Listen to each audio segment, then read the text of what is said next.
اب میں کچھ وہ غلطیاں بتاتا ہوں جن سے اعتکاف ٹوٹ جاتا ہے. تو پہلی غلطی تو پہلے دن ہی ہوتی ہے. وہ غلطی کیا ہے؟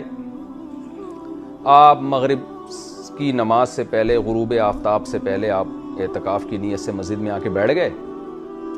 مسجد میں آپ نے کی افطاری، اور افطاری کے بعد آپ ہاتھ دھونے کے لیے وضو خانے میں چلے گئے، تو اعتکاف ٹوٹ گیا آپ کا. اس لیے کہ وضو خانے میں آپ وضو کرنے کے لیے تو جا سکتے ہیں، صرف ہاتھ دھونے کے لیے آپ مسجد سے باہر نہیں نکل سکتے.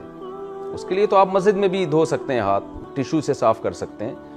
تو اس لیے یہ غلطی نہ کیا کریں. اکثر اعتکاف والے یہ غلطی کر رہے ہوتے ہیں، افطاری کرتے ہی مسجد سے باہر نکل جاتے ہیں وہ. تو یہ جائز نہیں ہے، اس سے اعتکاف ٹوٹ جاتا ہے. یہ غلطی عام طور پہ کی جاتی ہے. اسی طرح یہ غلطی بھی کی جاتی ہے جو میں نے بھی بتایا کہ باہر نکل کے کھڑے ہوں گے، بات چیت شروع کر دیں گے، واش روم جا نہیں رہے، وہیں بیچ میں کھڑے ہو گئے، گپے لگا رہے ہیں، تو وہ اس سے بھی اعتکاف ٹوٹ جائے گا.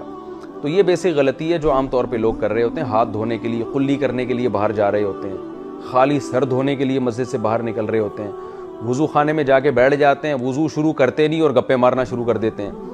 تو یہ سب چیزوں سے اعتکاف ٹوٹے گا.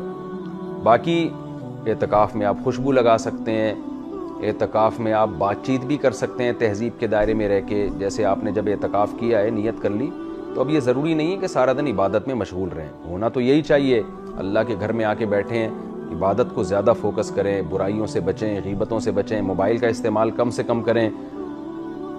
ہونا تو یہی چاہیے. لیکن اگر کوئی بات چیت کر بھی لیتا ہے، اعتکاف والے گپ شپ لگا بھی لیتے ہیں تہذیب کے دائرے میں، مسجد کے آداب کی رعایت کرتے ہوئے، تو اس میں کوئی گناہ نہیں ہے.